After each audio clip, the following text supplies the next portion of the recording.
Kat sat alone on her couch, shoveling popcorn into her mouth. She stared at her TV, tied to the suspense of the movie.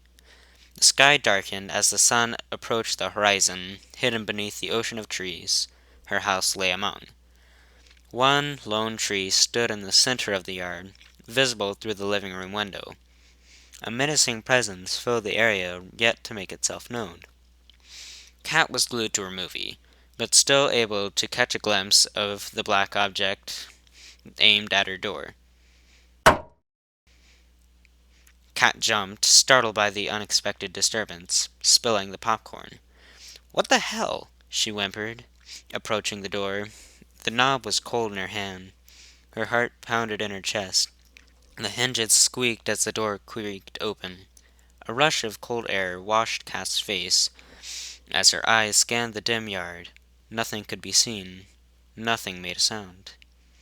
She slowly shut the door, then cleaned up the popcorn. She had just sat down when another black object hit her door with a louder thud than before. She looked at the tree in the yard, almost certain that she saw what threw it. Kat sat there, watching the tree, waiting for something to happen. "It's just some kids," she thought. "Nothing to worry about." She quickly made herself comfortable and began to turn on another movie. Minutes passed, and another thud shattered the silence, shaking the door. Kat raced for the lock, and quickly shut the blinds. "They'll go away," she said, but grabbed a knife to calm her nerves and give her a sense of security. Tap, tap, tap. She heard light pecking from the living room window. The pecking grew louder, faster. She froze there in place, staring at the windows as the tapping became more profound. She was unable to investigate, but brave enough to stand her ground. Her home was small, and every hiding place would be too predictable. Besides, she didn't want to hide. She didn't want to see it. She wanted to see it instead. She wanted to see it coming instead of cowering in fear. The tapping suddenly stopped. Kat slowly made her way to the door and put her back to it. A shadow eclipsed the light from the window atop the door. She stood just out of sight, holding her breath. With her back pressed against the wood, she could feel it knocking. 3 times softly, Kat could hear the galloping beat of her heart in her head. Her anxiety reached to the peak. 3 more knocks hit the door, harder this time. "Let me in," a hoarse whisper slipped through the door and into Kat's ears. She bit her lip, tears filling her eyes.